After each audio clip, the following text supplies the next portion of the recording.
Secret friends, unite!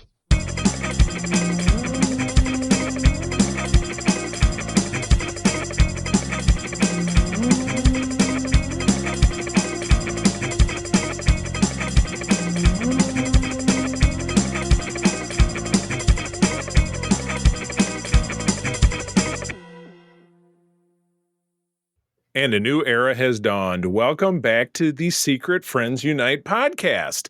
I'm Charlie. I've been with the show since the jump. This is technically episode 542. We've been off the air for a couple of weeks since Todd has moved on to other projects.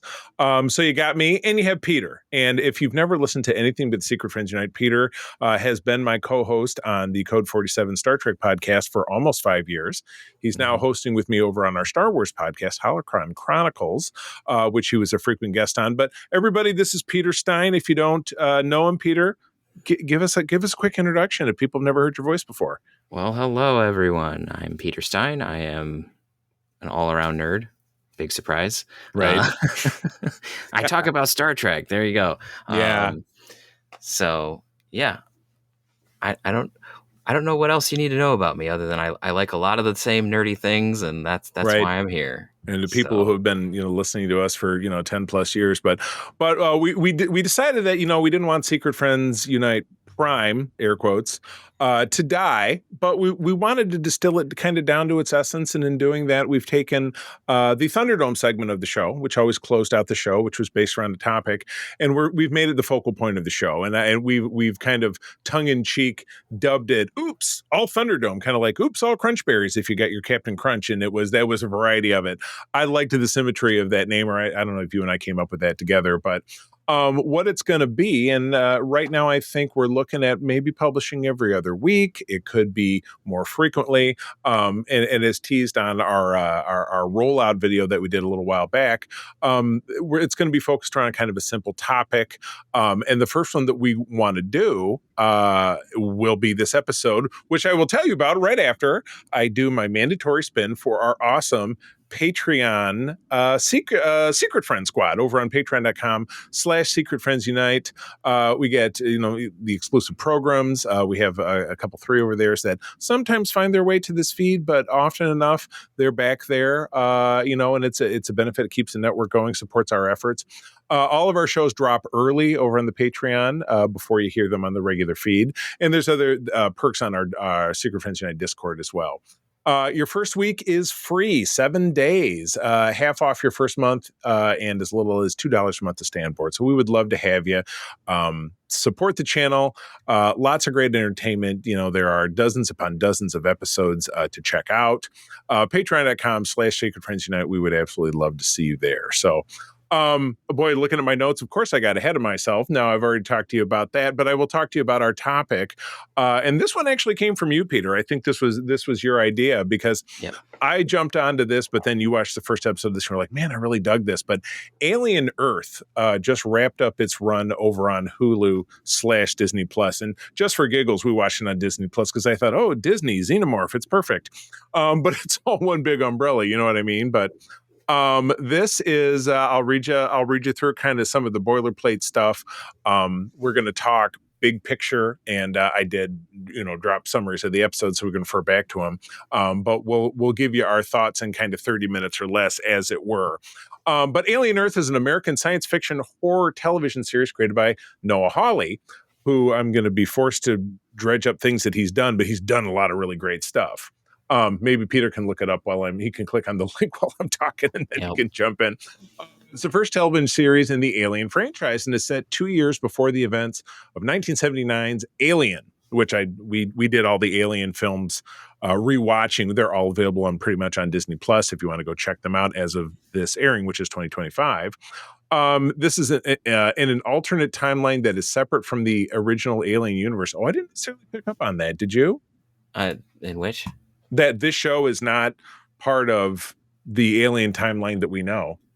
I didn't get that. I don't think that was ever specifically mentioned. I would be curious to explore that. And if it was something, as a listener, if you picked up on that, I would love to hear a note about that. But at any rate, the series stars Sydney Chandler, who's actually the daughter of Kyle Chandler, who in geek circles is going to be Kyle Rayner in the upcoming Lanterns on part of the DC Studios universe on HBO Max, which is, I Interesting. think, their next television release after Peacemaker, which I can't stop gushing about Peacemaker. You've probably seen it if you tuned into our YouTube or if you turned into our TikTok recently. I'm talking a lot about that show. Alex Lothar, Essie Davis, Samuel Blinken, Babu Chisei, Adarish Garavu, and Timothy Oliphant. Timothy Oliphant is the only name that I recognize. There's a lot of more international stars. Though I didn't check the it'll probably maybe tell us a little bit later on, but as far as where it was filmed, it seemed this was maybe Hawaii or definitely somewhere of that regard. So definitely more of an international vibe. Development for the series was reported to begin in 2019. This is an older project with Ridley Scott attached to be the EP on FX for Hulu, excuse me. So for those of you out there who do still do traditional cable, and everybody kind of does their own thing. We have not done that in many years. I thought for some reason, I'm now remembering it's an FX show, but I thought the other part of me thought it was a Hulu program. Started pre-production by April 2023 with Chandler cast in the leading role and further casting taking place throughout the rest of that year. Principal photography, like a lot of things, was delayed by the COVID-19 pandemic. Things halted till July and then were dinged again in 2023 by the SAG-AFTRA strike. Understandable. Yep. Filming resumed in 2024 and it ended in July of that year. So was basically in pre-production or post-production for about a year. Premiered on FX and FX on Hulu and then Disney Plus internationally in August of 2025. 8 episodes. Taking us through a lot of different emotions. So, Peter, I've done some talking. Why don't you give us the vibe of what happened on this show? All right. So the vibe is we kind of get, if you're familiar with some of the previous Alien installments. I did just check on like the official website and stuff, and I think they've removed the alternate timeline bit from it. So I think that's okay. Good. Yeah, that didn't make any sense to me. Plus, it kind of kills the vibe for me. Yeah. So also, yeah. Anyway, but this continues the feeling that we had the progress that we had on Prometheus, where the idea was that humanity wanted to seek immortality, and that was why they were like going to the stars and doing all these things. So we have the Wunderkind, what's his face? Boy, what is it? What is he called? Boy, everybody calls him Boy Cavalier, which is perfect. Cavalier, he's very cavalier. Yeah. CEO Boy Cavalier. Yeah, I guess. Okay. All right. I get that's his name. All right.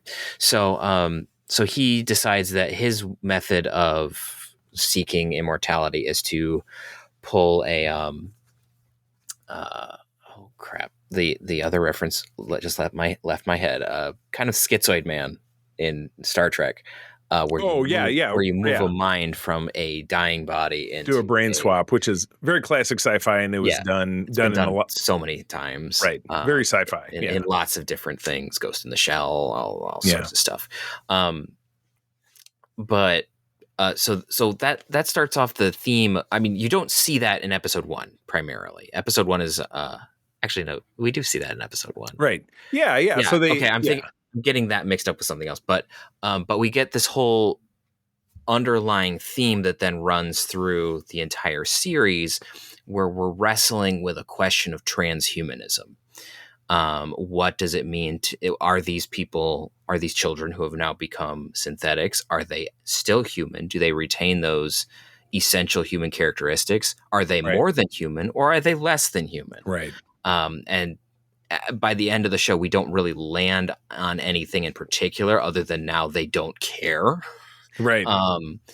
But that's kind of the underlying theme here. And the interesting thing is that the alien doesn't, I mean, obviously the facehuggers don't, because it doesn't work, but they don't go after the synthetics and they don't go after the children because they are biologically now synthetic organisms. And so they're useless to the gestational. Right. Yeah. You're exactly correct. So in that sense, they are less than human. And we see that in how Wendy is able to communicate with this predator, and some of how she's more sympathetic with this monster than the but she then turns the tables and like she's more friendly with this monster compared to the monsters that are the human beings in her life. Right. So, yeah. So there's an interesting juxtaposition here of who's the real monster. Is it the alien, which is living up to its nature, or are human beings by nature worse because they can consciously choose to be horrific to each other, whereas the alien just is. Yeah. It spins right off of, in the description of the first episode. And again, this is about 100 years in the future. 5 corporations control the solar system. So it's not just like, it's not Microsoft versus Meta versus, Elon Musk and all. What it is, it's just 5 big, like and again, it's in, I watched a few recap videos of this, but it was all broken down, and it's not really said here, and I don't have it memorized, but it's like this corporation controls North and South America and like Mars, and another one controls Asia and, the moon, you know what I mean? So it's just like, it's big real estate. But just it kind of a ballpark summary of the first part of the series. There is a ship, the Maginot. The Maginot, which is part of it's the USCSS, which I don't say what that means, but that's been I think it's like United Starship Corporate something or other. Exactly. It's the same stuff that you see on the Nostromo and the Prometheus. It's this right. So you jump right back and everybody's wearing the same outfits. You're either wearing a white jumpsuit or a black jumpsuit or a blue jumpsuit. And just as a point of like attention to detail, they recreated those 1979 sets. It was incredible. Amazing. Because we're talking about, when we get to episode 5, which in Space No One, and obviously jumping into this, we're spoiler casting this.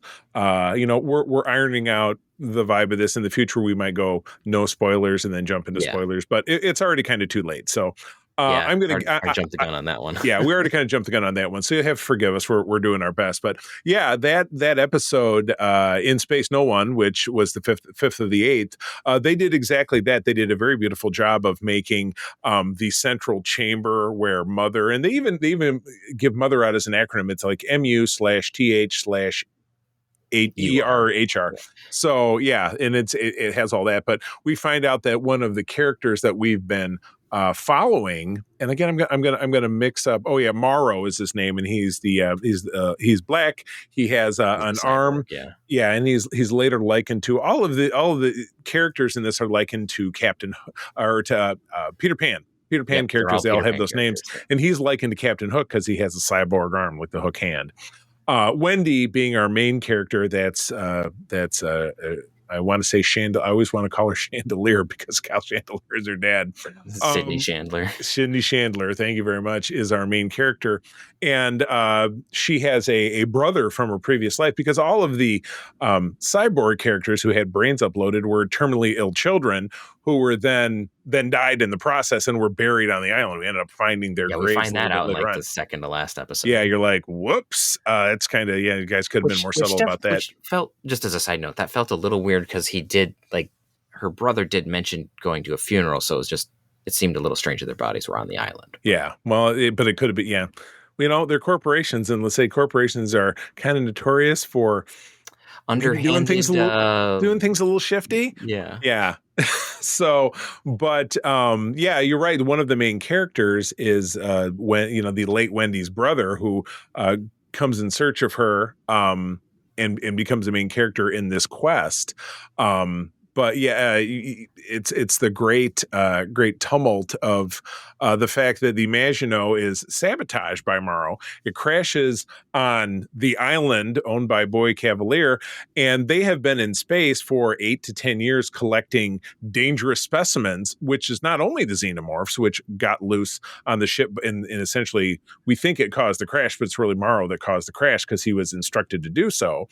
It wasn't Morrow that did the crash. It was a different guy, wasn't it? He was sitting in the chamber. He was the one who, but he had to set some of the stuff up, but it was the other guy who was sneaking out of his chamber, which we find out in episode 5, who was turncoating and working for Cavalier.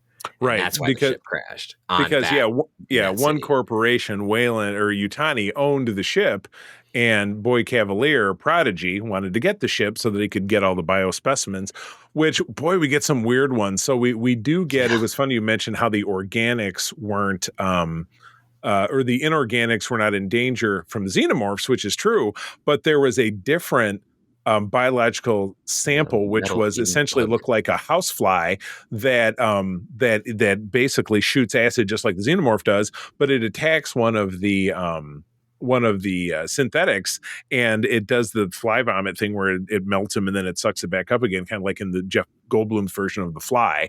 But in that you also get this, and this is all over everywhere, you get a little eyeball creature that has little tentacles that, in order to communicate or to get around, it jams itself into the eye socket of a biological organism. So it spends a lot of this series in the body of is it a goat? It's a sheep or a goat? Yeah. It's a sheep. And these aliens start cooperating with each other. So it's the goat that slams its hoof, that closes the door, that traps the one synthetic in with the fly thing that kills it. So but the thing that really kicks things into, so we spend the whole, I think, second episode with the ship crashed into a building that the xenomorph gets loose and it's killing. Like there's the weird dress up sex party that the xenomorph goes in there and kills everybody. I think I heard that one of the people in there was Ridley Scott. Oh my God. Who gets murdered and he had his dressed own up with the powdered wig and everything. So there wasn't any I'm sure there wasn't any wardrobe for that. It was just his own stuff. But it's wild. So the two of the synthetics, it was I'm going to get all the Smee and Slightly unfortunately, they're corrupted. They let one of the face huggers out that takes over. Really, one of their with Arthur, who is one of their parental figures. That was just sad. I mean, that was pretty disturbing. You knew it was going to be somebody, and you knew they were gunning for the brother. Yeah. Well, you knew that Slightly was gunning for the brother, right? Because he didn't like him, and they teed that up for a couple episodes. But then when Arthur got fired, you're like, oh shit. Yeah, exactly. Big picture, and again, and I know we've done a lot of spoilers, but I want to refrain from giving away the ending. Because I think if you've not watched this, yes, we've given you, or if you're in the middle of watching this and can't figure out, let's say you started watching and you're like, oh, I'm not really convinced. Keep watching this thing. I mean, I really needed to go back and do a rewatch. I did watch some videos that kind of illustrated kind of where it's headed, but again, the purpose of engaging in this format of doing the show this way is that we really want to whet your appetite. And we want you to go out and kind of experience this for yourself. But let's talk about kind of some of the standout moments for you. What are a couple of things, like moments in this that you just like went, whoa? I think for me, one of the really cool moments was just I think it was most of episode 2 where they showed how dangerous the xenomorph was, right? And also just how you can really do that well with modern technology, right? Because it's still a dude in a suit for like the close-up stuff, but then like how it moves and all the other things is obviously augmented with modern computer generation. And so like they really made the xenomorph seem dangerous. They really made the xenomorph just murder people all over. Oh my God, just cutting limbs flying everywhere. Gory. It's very gory. And it goes above and beyond. If you look at, a lot of the Alien movies, we had, Alien 3 in the early 90s, which we were talking about in reference to some Star Trek related over on our Star Trek show, because there was a cameo in that and something that happened recently. You'll have to tune in to find out. In a couple of years, it was Alien, it was a Resurrection a few years later, which was just it was when CGI was hot but crappy. So a lot of what you saw, it was the new cool thing that no one had figured out yet. Yeah, and it was just ugly. Where this is it's terrifying. It also helps that it's in the dark. CGI really does well when you don't have to worry about the lighting as much. Right.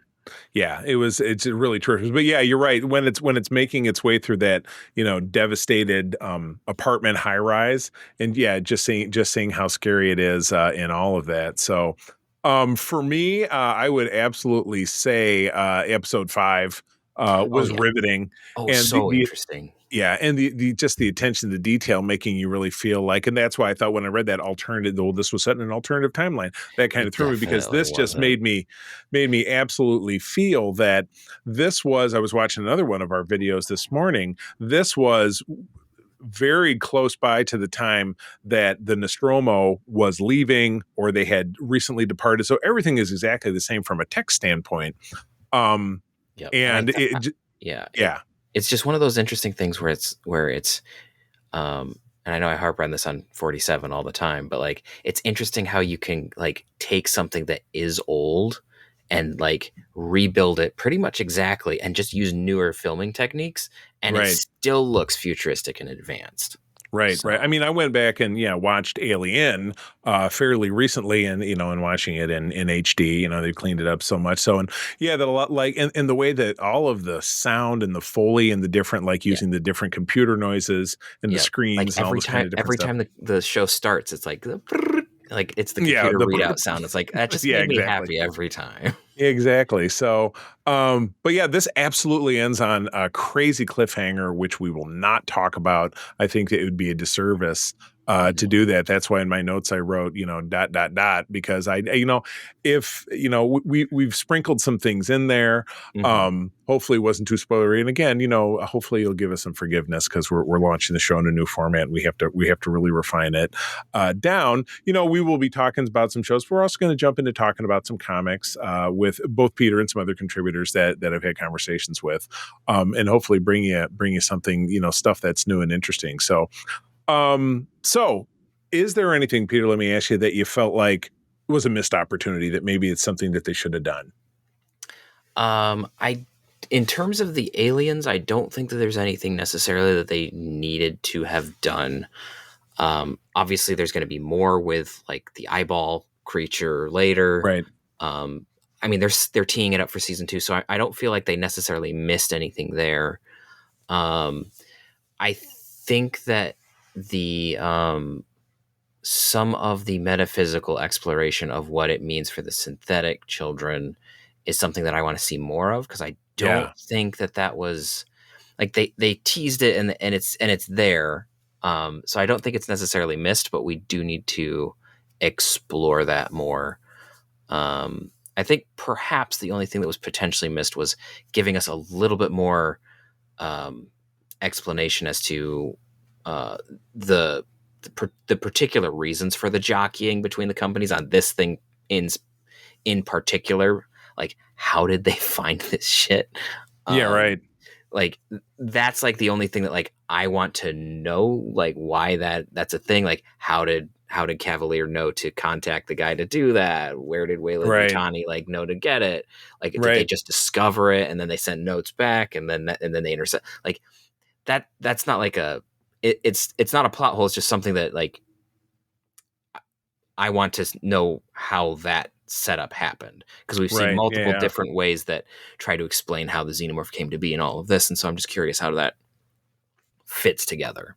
Right. So Something, it was funny because, over on 47, obviously we're talking about Stranger Worlds wrapping up its third season, and how you and I both feel together that a lot of the dangers of a prequel and messing with the established protocols of canon and things like that can be dangerous, and it it can can be, result yeah.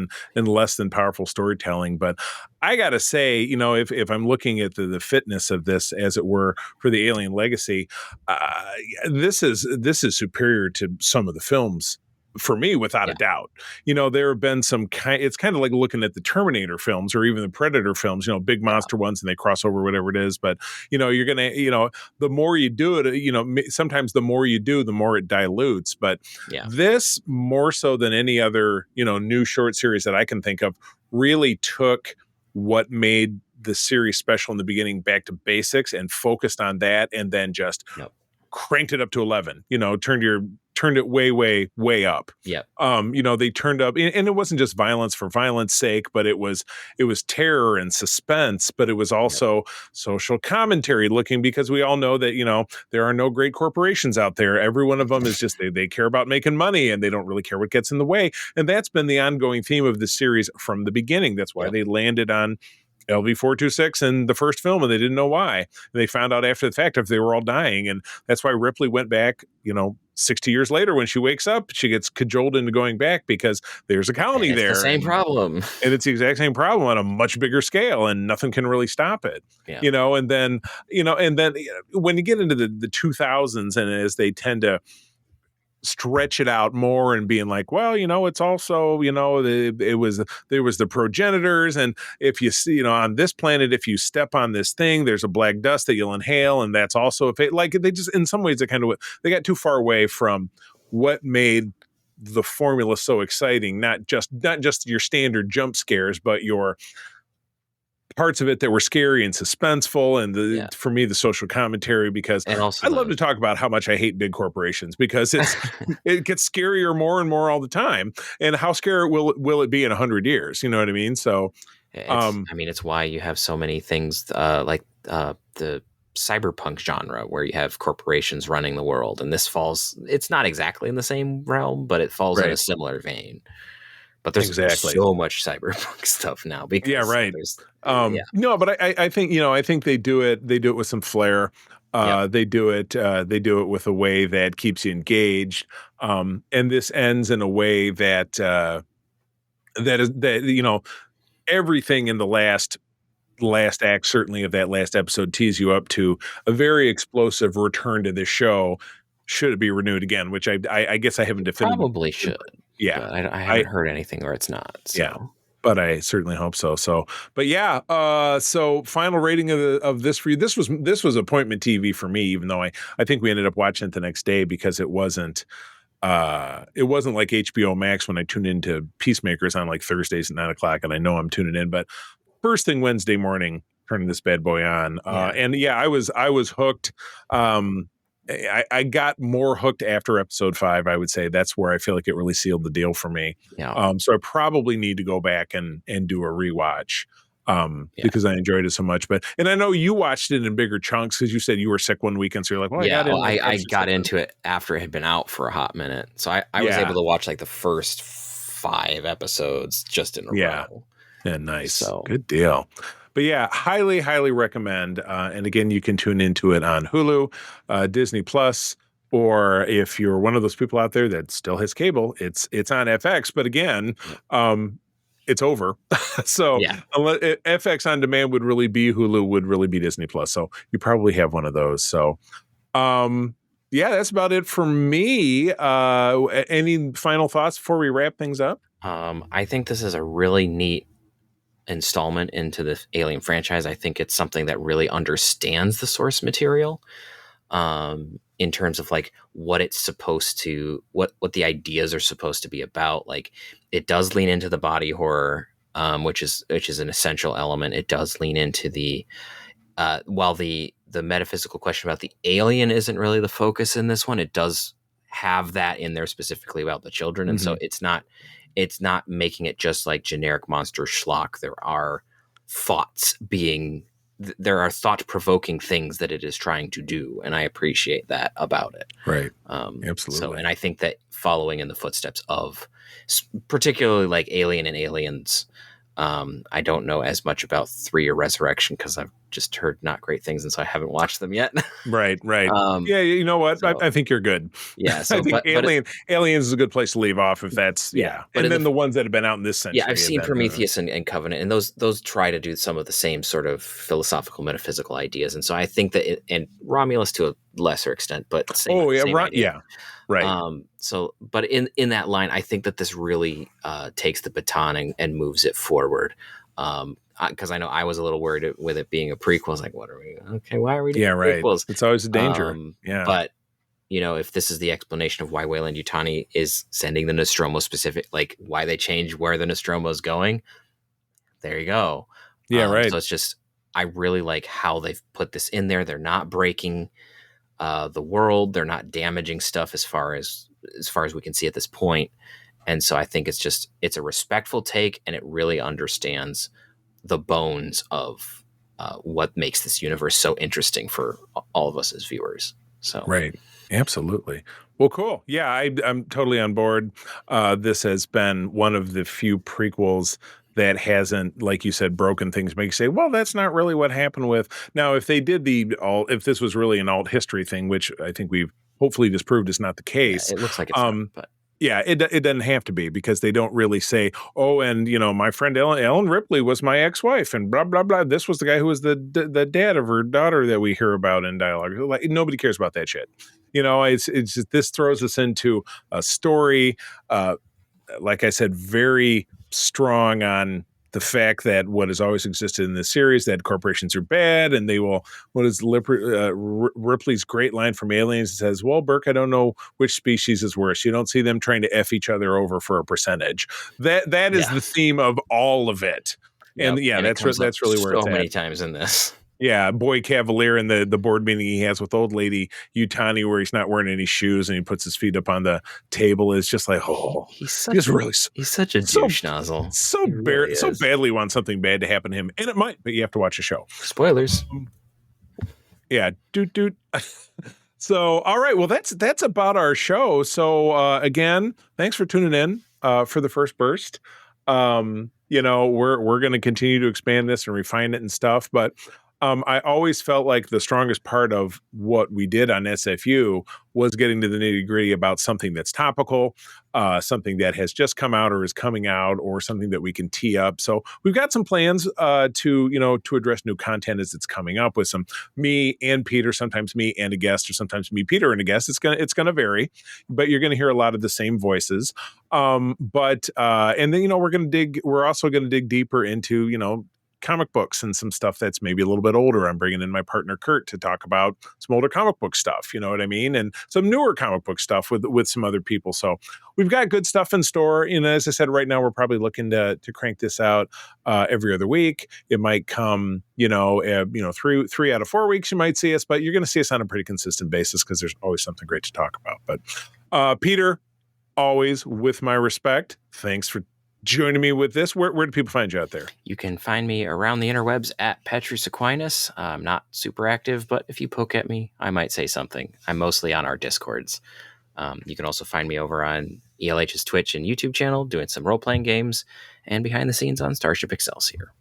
Excellent. And yeah, our Secret Friends Unite Discord is a great place to find us.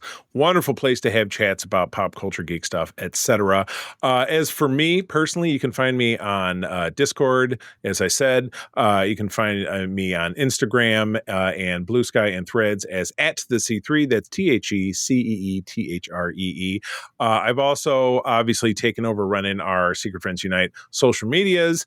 So those same things, search Secret Friends Unite. You're going to go ahead and find us there. But I've also stepped up doing some shorts over on the Secret Friends Unite TikTok, which is brand new, and on our YouTube channel. Just brief little commentaries, something that I'm enjoying, kind of whet your appetite. And we would love to have you check those out, subscribe to us there, and let us know things there that you'd like us to talk about. We're totally open to having suggestions for these segments. So all right. Well, with that, I will bid you adieu. Thank you for tuning in. As always, I'll tell you that sharing is caring, and to keep on trucking.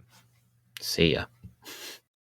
This podcast is part of the Secret Friends Unite podcasting network, available on Apple Podcasts, Spotify, and podcast services around the galaxy, as well as video on our YouTube channel. You can support Secret Friends Unite by becoming a Patreon member, get bonus programs and more over at patreon.com/secretfriendsunite. Join our Discord community for even more discussions on all things geek. For all the latest updates on Secret Friends Unite, make sure to follow us on Threads at secret.friends.unite and visit secretfriendsunite.com. Find our merchandise at TeePublic and Redbubble. Thanks for listening, and may the Force live long and prosper.